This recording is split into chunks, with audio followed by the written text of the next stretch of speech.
The Southbank, with its worldwide reputation for pioneering in the arts, introduces a new kind of art form, but one definitely more suited to the outside rather than in. They call it skateboarding, and it's the nation's fastest growing craze amongst the youngsters. A kind of cross between surf riding and roller skating. And with no less potential for the individual to show off all his artistry and skill, or lack of it as the case may be. The ramps and pavings of the Southbank Arts Complex may seem an unusual place to find an activity like this, but in fact the concrete terrain here lends itself perfectly to the talents of the versatile skateboarder. And perhaps that's just as well, because the skateboarders have been banned from most other parks and public walkways around London. That, however, hasn't put off any of these youngsters, whose leaps and bounds in performance are matched only by the technological leaps in the development of the American skateboards they use. Well, I'll start off with the wheels. They're urethane, and these are the more expensive kind, to give better traction, stick to the ground better. But why is that an advantage? Well, a bit of a slalom, speed, and you don't sort of wipe out. The trucks, they're specially made to turn when they're leant on like that. So when you lean on one side of the board, you go that way. And the deck, well, you get varying kinds of deck. This is a wooden deck, which is faster, depends what you like. Well, how much did that particular one there cost? The whole thing, it will cost you about £40. I mean, you can get a good bike for less than that. I mean, what did your dad say when you said you wanted a skateboard? I was bored, I didn't tell him I was getting one. I just saved up. Well, of course, the models do vary. Now, Guy, yours is slightly different to Ben's. It's made of laminated fiberglass. It's got bidirectional fiberglass here and here, birchwood down the centre. The wheels are concave both sides to give more traction, and they're taller to give more speed than Ben's. The trucks are made of lightweight aircraft aluminium for lightness and strength, and they're slightly wider than Ben's, with the same make.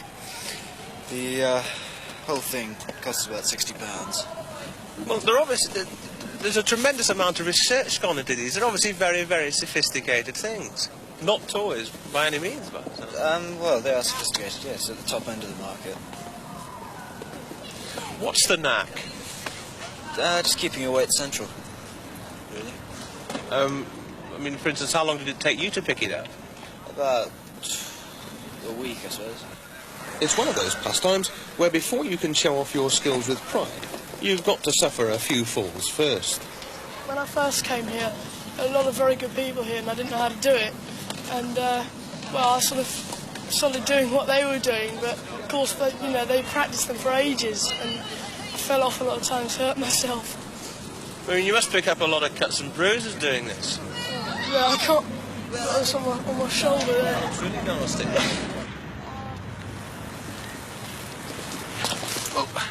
Well, they tell me it's great fun when you get the hang of it, but believe me, skateboarding is considerably more difficult than it looks. In fact, it can be quite dangerous, and certain cities and states of America and Australia have already banned it from their streets. And our safety organisations in this country are getting equally concerned, because it seems that skateboarding, if not done in the right places, can be a killer. They are dangerous because of the latest developments in skateboarding, the urethane wheels, for example, that cause them to travel at something like 40 miles an hour on fast slopes. You know, what mother would let her kid out on the streets with a bicycle with no brakes and no steering? If mums are going to buy them at all, then they must ensure that the children are properly trained, that certainly no young children are allowed out on the streets alone with skateboards, that no one while they're learning is doing it without an experienced person with them, and that the parents themselves say, where is my child going to do it? Not just assume that they're going to walk off down the street and find somewhere, because they won't. And children under 12 years old, in any case, do not have all of the logical ways of thinking that you and I have. Of course, there's every chance that this is really going to take off and become quite a craze as the summer comes on. This is possible. It's not a craze yet. It grew to an enormous craze in the United States. In fact, between 1974 and 1975, the number of children who required hospital treatment for serious injury was in fact 27 odd thousand. If that sort of rate were repeated per child population in this country, and I'm going to say this very slowly, Patrick, if that were repeated in this country, the skateboarding accident rate would be the equivalent of nearly twice our bicycle accident rate and about half of our child pedestrian rate. It's not that the safety organisations want to be killjoys and see skateboarding killed off altogether. It's simply that if it is about to take the nation by storm, that no one gets hurt in the process. There'll always be a few cuts and bruises, but if you get the right instruction in the right environment, there's no reason why the risks, as in many other children's pastimes, should ever be any greater than that.